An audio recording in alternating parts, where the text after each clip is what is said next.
I feel so relieved. I genuinely feel so relieved that this week's menu is good, but it's not one that's going to wreak havoc on my finances. So I don't really talk about my personal life that much. Partly because I suppose I'm known for Lush, and that is what you guys want from me and expect from me. And second of all, because I'm a teacher, I too tend to keep myself pretty reserved when it comes to my life. However, I'm going to go through something in the next 6 months to a year that is going to affect my finances an awful lot. My 16, 17-year-old self decided to get various tattoos done without really thinking about them, and that ended up with me having a tattoo on my shoulder and half of my arm covered in a tattoo that, put it this way, my year sixes would probably do a better job of. And now today I went down to Harley Street and started the process of having these ones on my arm removed. 4 sessions are just shy of £1,000. So you can kind of get an idea of the fact that I am going to need to rein my spending in quite a bit and budget a little bit more carefully than I have been doing. I need menus like this week where there's nothing new to buy. Or maybe just one thing to keep it interesting for me. I'm going to stop talking, let's get on to this week's kitchen menu. So on to Monday's menu. Monday's menu probably is my favourite out of the 5 days because it features 2 products that I rate so highly. The first one is probably the one that most excites people, and that is Karma Shower Jelly. Now, true story, I don't really use this Karma Shower Jelly. This is the only pot I have, and it might even be out of date. Yep, it's out of date by about 10 months. And as you can see, I've not even started using this one whatsoever. I don't tend to use jellies that often. I find shower gels a lot easier. Karma Jelly is one of my favourites. Karma Shower Jelly is exactly what you'd expect it to be. If you love Karma scents and you've never tried this before, you will love this jelly. You just get the sweetness of the patchouli and the orange oil. They're the 2 main ingredients there, and underneath that is a lovely sort of fresh, naturally sweet, grassy pine smell. Karma, karma, karma, karma, karma, chameleon. It is so lovely, so exotic. I love it to pieces. It lathers up really well, so smooth on the skin. A pot of this will last you longer than a bottle of the shower gel. This is such a great product to be coming out now because Karma is my summer scent. Okay, also coming up on Monday is, and I'm just going to whirl in my head very quickly before I make this statement so I don't have to retract it. I would say that this product is my favourite liquid shampoo, with a close second being either Wash Day Greens or Daddy-O, and that is Anti-Filtron Liquid Shampoo. Now, when this first came out in the kitchen back last year, I was not overly enamoured with the idea. I am completely 100% sold on the solid hair care now, but I thought, let's give it a go. It's a new product, I've not tried it, it sounds great, and within 2 weeks I realised actually it's amazing. So Anti-Filtron shampoo is basically lemon intensified. It is just wonderful. It's not a tart, zesty lemon smell. To me it's a little bit like if you make batter for lemon fridge cake. It's a really gentle lemon smell. The shampoo is very thick. In fact, it's really in line with, this is Happy Hippie shower gel.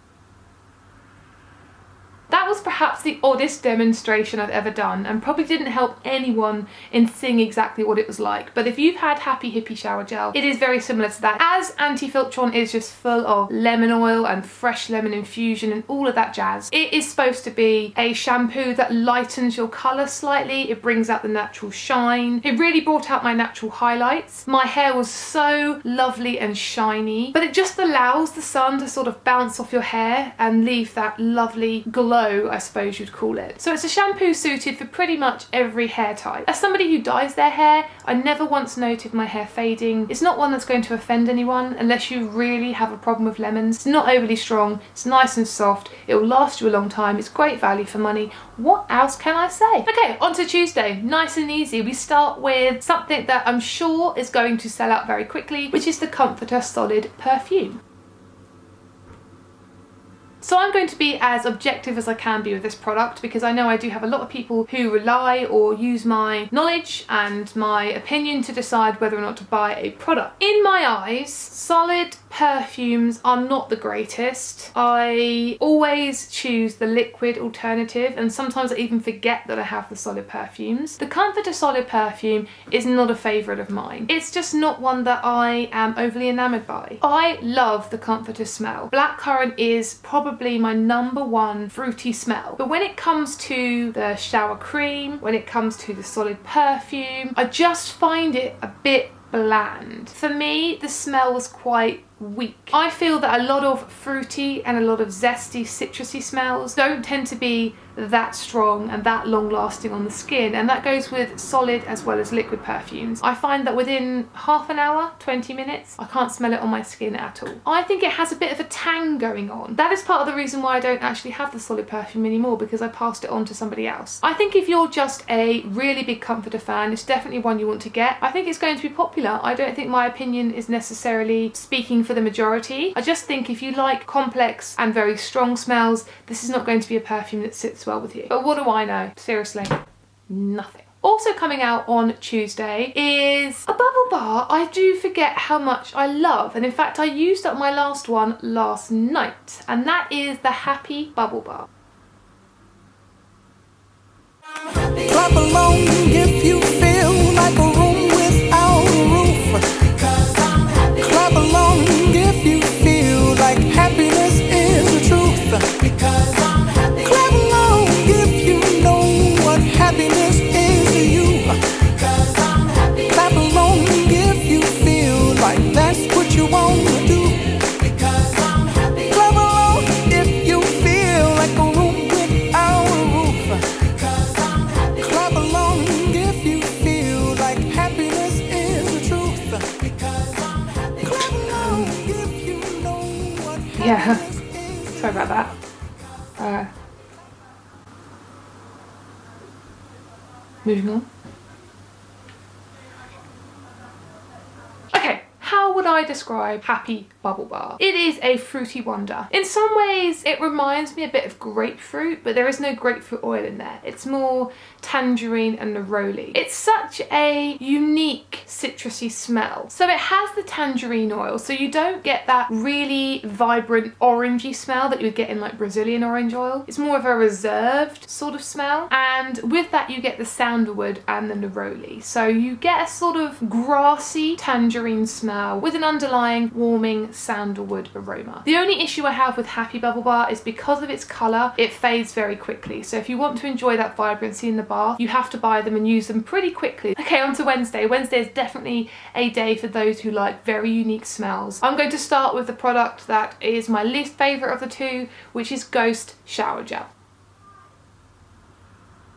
People who know me will know this is not a favourite of mine, but it is a very popular scent family, so I think it will sell out very quickly. Ghost was originally released as a Halloween special, and it shares its scent with the Lily Savon range. So you get the soap that came out a few weeks ago, and you get the perfume. It is a floral smell and a very unique one. If you love lily smells, you will love this. It is a really lovely, well-rounded, warming, lily scented shower gel. It's not one that I'm going to say much about because it featured, or its family featured, in my top 10 least favourite scents from Lush, and I feel I'll be doing it a disservice by slating it. It just doesn't do anything for me. If you like death and decay, it's a little bit like that. Lily is the main scent. It's not overly sweet. It's exactly what you'd expect if you walked into a shop and there was lots of lilies and fresh flowers around and you gave them a sniff. So the second product coming out in the kitchen on Wednesday is such a great product, but I think it divides people. It's so strong. It's just a force of smell. It is, of course, Magic Bath Bomb. Now, before I actually show you what it looks like, I think I need to open one of these. So if you're a new fan, straight away you'll recognise the shape. The shape is of course the Experimenter. I have to point out though guys that this is the original. It is such a wonderful product in every single way. The colour, the shape, the colour inside, because when you put this in the bath, don't expect it to be blue all the way through. No, goodness. The colour inside is amazing. When I got a fresh one, I had my socks blown off within a matter of seconds. I don't know why my socks came off.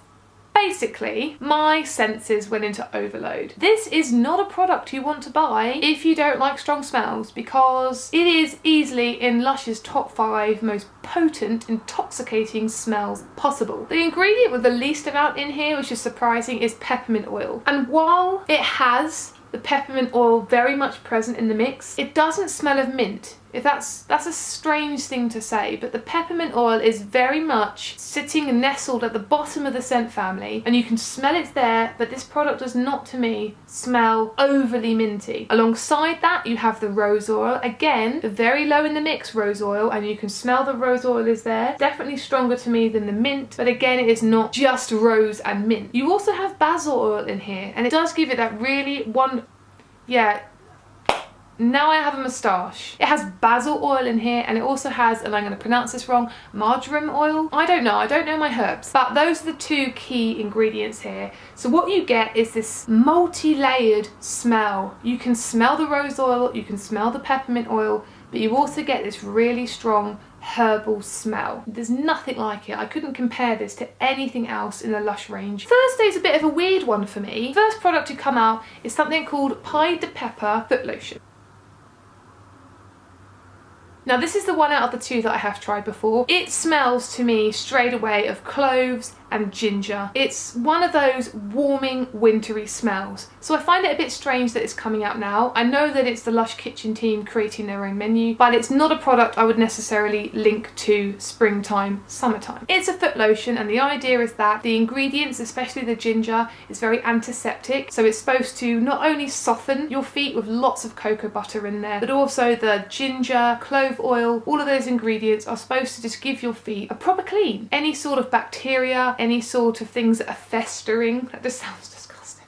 They are supposed to calm down any infections and leave your feet nice and clean. I find it really works. I'm not overly enamoured with the smell, but it does its job. The second product coming out on Thursday is the one I am most excited about, and that is Hot Java Bath Bomb.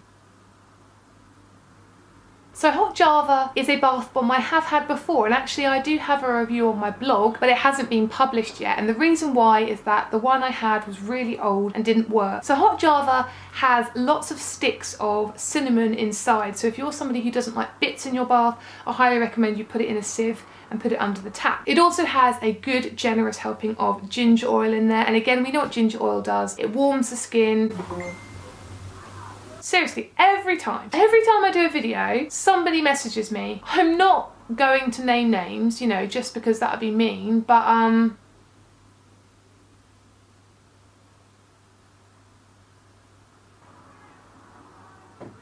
clearly trying to thwart my video plans on watching you, and it is on. So what do we have in here? We have ginger oil, we have cinnamon powder and cinnamon bark, we have juniper berry oil, we have coriander oil, we have some ylang-ylang. The idea behind the bath bomb is that it's a warming, spicy bath bomb that is supposed to heat up your muscles, relieve that tension, relieve that stress, clear those sinuses if you have a cold or a blocked nose, and just relieve you of any sort of weight that you're carrying at the time. What I loved about this product, and though mine wasn't very strong when I got it, I could still pick up those elements, was that it kind of reminded me a little bit of chai tea. It wasn't as sweet as chai tea, but it did have that sort of very grounded, natural tea smell, which was really lovely. Friday's first product, Pooh Sticks Bath Bomb.